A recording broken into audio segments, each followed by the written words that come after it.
Assalamualaikum warahmatullahi wabarakatuh. Perkenalkan, nama saya Ansari Maulid Awal dari kelas RPL.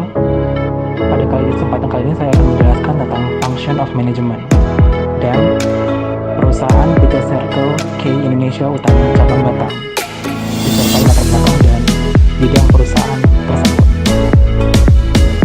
Struktur perusahaan Circle K diketuai oleh seorang general manager yang merupakan penanggung jawab seluruh fungsi operasional Circle K cabang tersebut, yang kemudian dibantu oleh Finance General Admin atau FGA yang merupakan kepala keuangan, Personal Coordinator atau PC atau kepala personalia, Real Estate Coordinator REC atau koordinator pencari lokasi toko, Technical Engineering Coordinator atau TEC yang merupakan koordinator pemeliharaan dan pengerjaan bangunan, kemudian Supply Chain Coordinator SCC atau merupakan kepala bidang, kemudian ada Merchandising Coordinator MDC yang merupakan koordinator pengadaan barang dagangan, dan yang terakhir Operation Manager atau OM, manajer operasional toko.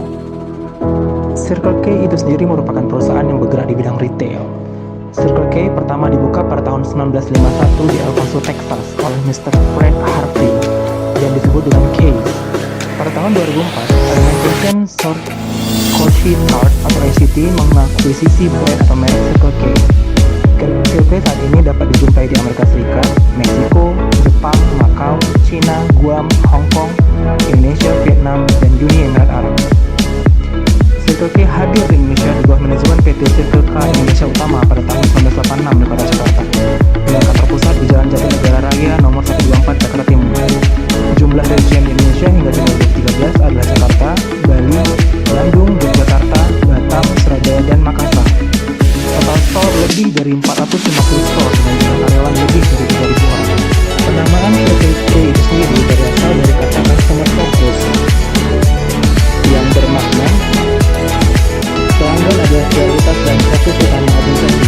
Kemudian I adalah integrity yang bermakna merupakan sikap yang teguh dan tidak goyah dalam memegang nilai-nilai etika dan moral untuk membangun kepercayaan.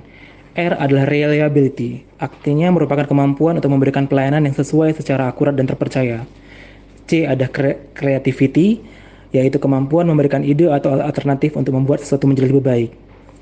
Kemudian ada L yang merupakan learn and develop, adalah belajar dari pengalaman yang telah lalu dan kembangkan untuk hasil yang lebih baik. Dan terakhir, yaitu excellent, yaitu hanya yang memiliki hasrat untuk menjadi yang terbaik akan menjadi yang terbaik. Visi Circle K adalah menjadi convenience store pilihan nomor 1 untuk belanja harian. Kami terus-menerus melakukan inovasi untuk memberikan pengalaman belanja yang menyenangkan bagi pelanggan. Toko kami dikenal di seluruh dunia, khususnya di Indonesia, yang menawarkan berbagai macam produk dan layanan berkualitas secara cepat, ramah, dan bersih lingkungan. Toko Circle K menyediakan berbagai variasi pilihan produk seperti Circle K Coffee, Froster, Fresh Food, minuman sehari-hari, makanan ringan, permen, ATM, Circle K gift cards, money changer, dan lain sebagainya. Toko Circle K menawarkan sambutan hangat serta pengalaman berbelanja yang menyenangkan untuk Anda. Kami juga menyediakan berbagai macam snack ternama mulai dari ukuran kecil hingga ukuran keluarga, serta berbagai macam pilihan rasa yang bisa Anda dapatkan. Kami menyediakan minuman untuk meningkatkan energi, untuk memuaskan, untuk menghangatkan, untuk mendinginkan, atau sekadar meredakan rasa haus Anda. Kami juga memiliki solusi makanan untuk Anda, melengkapi perjalanan Anda di tempat kerja atau dimanapun di antara waktu senggang Anda, waktu makan siang, kapan saja. Kami juga menyediakan kebutuhan sehari-hari untuk keluarga Anda, kebutuhan mendadak Anda, atau untuk di kota alat bepergian Anda. Banyak lokasi Circle K yang bekerja sama seperti tempat pengisian bahan bakar termasuk Shell, SPBU Pertamina, PJ KAI atau Kereta Api Indonesia, Pos Indonesia, dan kami akan terus melakukan ekspansi dengan meningkatkan kerjasama untuk kepuasan Anda. Isi bahan bakar kendaraan mobil atau motor Anda, cukup berkunjung di Circle K dan Anda siap untuk menjalani hari Anda. Tidak peduli alasan Anda berhenti atau dengan siapa Anda, silakan Anda datang. Kami di sini akan siap menyambut dan menunggu Anda. Latar belakang Circle K. Pada tahun 1951, Fred Harvey membeli 3 Case Food Store di El Paso, Texas. Dia mengubah nama Case Food Store menjadi Circle K. Sejak saat itu, dengan perlahan Circle K mulai membesar. Pada tahun 1980, Circle K telah menjadi jaringan convenience store kedua terbesar di Amerika Serikat. Sebagian besar toko Circle K juga terintegrasi dengan pompa bensin dengan merek Union 76.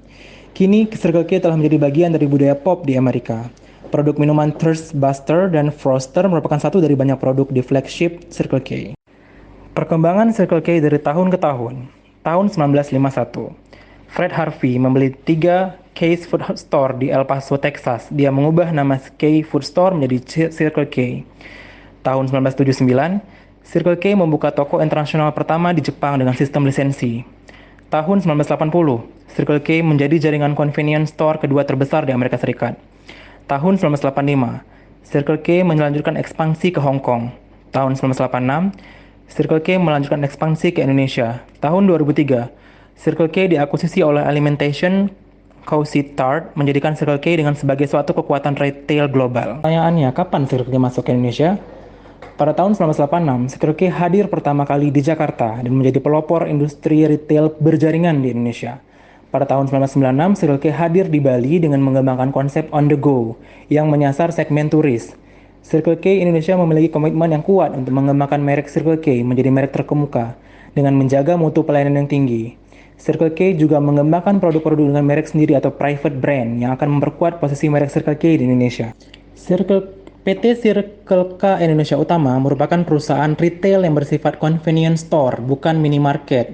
Dengan pesatnya perkembangan kota Batam dan langsung berbatasan dengan negara Singapura dan Malaysia, Circle K yang memiliki visi to be the preferred convenience store in Indonesia hadir di kota Batam pada tahun 2007 dengan alamat kantor Citra Buana 1 Industrial Park Blok C6 Seraya dengan membuka 5 toko pertama yaitu Circle K Nagoya Business Center, Circle K Citra Permai, Circle K Raden Patah, Circle K Bumi Ayu, dan Circle K Merku Lautan. Melihat pesatnya perkembangan kota Batam, Circle K Region Batam memutuskan untuk membeli gudang yang beralamat di Jalan Engku Putri, kawasan eksekutif Industrial Park Blok B1 nomor 6 Batam Center 29464 dan sudah menempati gudang baru pada tahun 2015. Saat ini Circle K Region Batam memiliki 22 toko dan terus berusaha menambah toko-toko terbaik di kota Batam. Tentunya dengan dukungan sahabat CK dan customer Circle K yang senantiasa setia berbelanja di Circle K. Ini merupakan kapan dan waktunya Circle K masuk ke Batam. Kemudian mari kita masuk ke function of management yang saya ambil dari menurut pendapat ahli yaitu Henry Fayol dengan menggunakan teori POSDC dan Principle of Management yang dikembangkan dalam teori Fayolism yang dikemukakan oleh Henry Fayol terdiri dari Principle of Management dan konsep manajemen POSDC yang dalam ilmu pengantar manajemen merupakan fungsi manajemen yang dikemukakan oleh Henry Fayol merupakan kepanjangan dari planning, organizing, staffing, directing, dan controlling. Planning. P ialah singkatan dari planning. Jika diterjemahkan ke bahasa Indonesia berarti perencanaan. Planning dalam konsep manajemen adalah membuat perencanaan tujuan perusahaan dan bagaimana strategi untuk mencapai tujuan tersebut dengan sumber daya yang tersedia. Perencanaan terbagi menjadi perencanaan strategi dan perencanaan operasional. Fungsi perencanaan melibatkan menetapkan tujuan dan mengaturnya dalam urutan yang logis. Top manajemen terlibat dalam perencanaan jangka pendek dan jangka panjang. Organizing, O, merupakan singkatan dari organizing diterjemahkan ke bahasa Indonesia menjadi pengorganisasian. Fungsi manajemen pengorganisasian sumber daya manusia, sumber daya alam, sumber daya fisik, dan sumber daya modal dalam rangka mencapai tujuan perusahaan. Setelah rencana tindakan dirancang, manajer perlu menyediakan semua yang diperlukan untuk melaksanakannya, termasuk bahan baku, peralatan modal, dan sumber daya manusia. Mengidentifikasi tanggung jawab, mengelompokkan mereka ke dalam departemen atau divisi dan menentukan hubungan organisasi.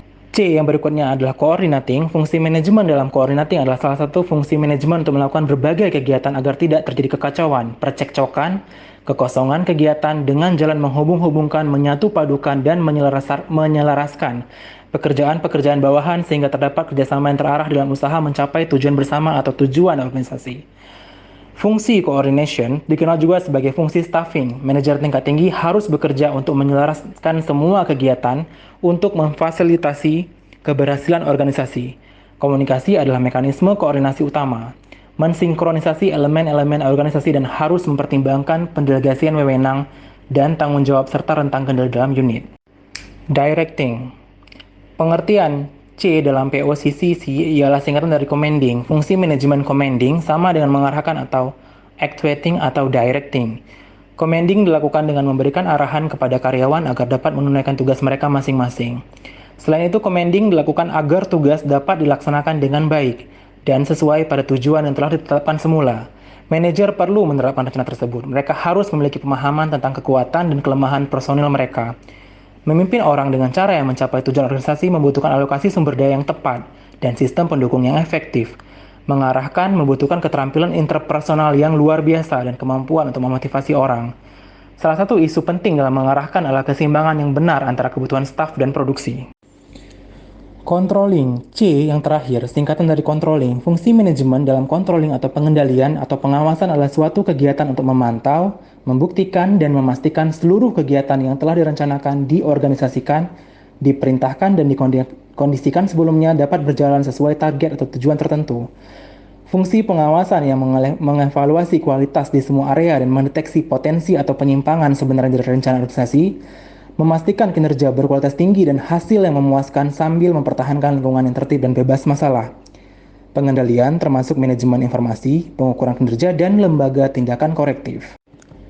Principle of Management, Henry Fayol mengemukakan teori sebuah prinsip tata kelola organisasi atau manajemen yang disebut Principle of Management pada tahun 1916, yaitu Principle of Management menurut teori Henry Fayol ada division of work, pembagian kerja, authority and responsibility, otoritas dan tanggung jawab, disiplin atau disiplin, unity of command, kesatuan komando, unity of direction, kesatuan arah, subordinasi atau subordination, remuneration atau remunerasi, centralization and decentralization atau sentralisasi dan desentralisasi, scalar chain atau rantai skalar, order atau ketertiban, equity atau keadilan, stability of tenure of personnel atau stabilitas tenurial personal, inisiatif atau inisiatif, dan terakhir, esprit de corps atau spirit organisasi. Demikian yang dapat saya sampaikan, lebih dan kurang saya mohon maaf.